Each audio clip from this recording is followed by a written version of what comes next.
Welcome back to the channel, guys, and if this is your first time here, my name is Tim, and this is the Tim O Show, where I bring you guys along on my journey to being self-employed. And in today's video, I'm going to bring you guys along on a cabinet job. I'm going to talk to you guys about how I bid cabinets, and I'm going to go over the process that I take to take cabinets from a wood finish into a painted finish. So don't forget to give me a thumbs up if you like the video, hit the subscribe button if you haven't already, and stick around and don't go anywhere.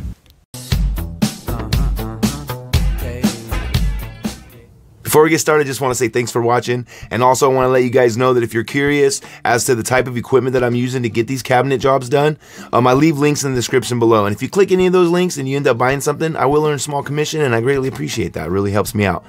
So we took apart all the cabinets and we made sure that we labeled each door and each piece. The way that I like to charge for these jobs is I charge $100 per piece. Now that is a good price to pay because there's a big process that goes in taking these from a wood finish into a painted finish.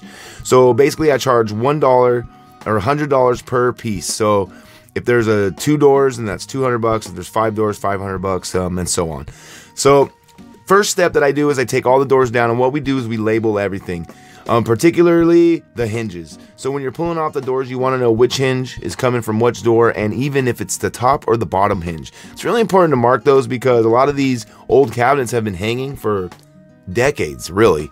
And sometimes people like push on them to kneel down or to kneel up, and some people like hang on them, and you know, the hinges get a little bent out of shape a little bit. So it really is very helpful to make sure you label all of your doors, where they go, and label the hinges, whether they go on the top or the bottom, and this will save you a tremendous amount of time towards the end when you're putting them all together. And that's always the clutch time, you know, is at the end. You want to get done, you want to get paid, you want to take your after pictures, and you want to get out of there. So if I could give you any kind of helpful advice, just make sure that you meticulously label each piece that you're pulling off. That way when it's all said and done, you know where it goes.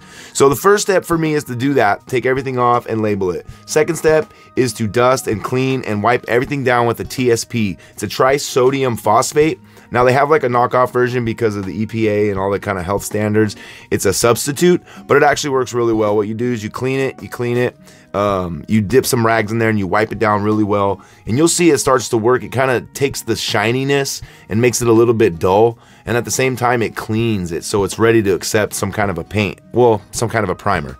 And that's what I'm applying here. It's a cover stain, and I've talked about cover stain before in the spray cans, but this cover stain comes in a big 5-gallon bucket, and it's an oil-based product that dries flat.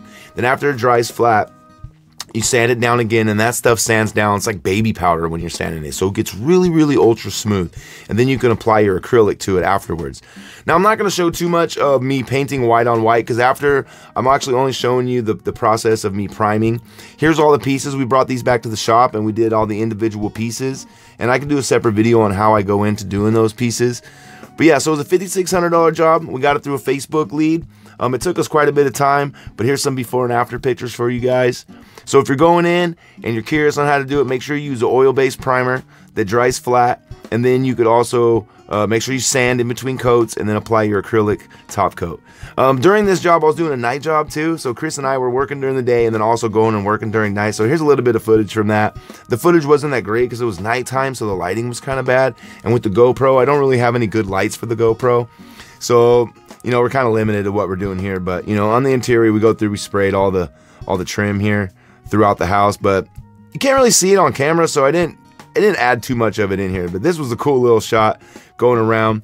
So when you're spraying the trim, you use a high acrylic paint also for any kind of your trim work.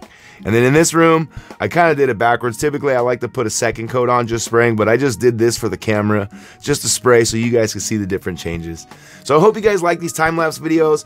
I know it was real quick and it's not real in-depth, but if you have any questions on the cabinets or anything that you guys see in this video, leave in the comments. I do my best to get back to everyone that comments on the videos. And if you like this video, give me a thumbs up. If you didn't like the video, hey, give me a thumbs down. I understand. I know I get quite a bit of thumbs down sometimes, and you know, it's just that's just part of the course, I guess. So hey, don't forget to subscribe if you haven't already, and I'll see you guys in the next video. I really appreciate you guys sticking around, and yeah, be safe. Make sure to wash your hands, and stay away from people as much as you can right now, you guys. Let's stop the spread and flatten the curve. I'll see you guys in the next video. Thanks for watching.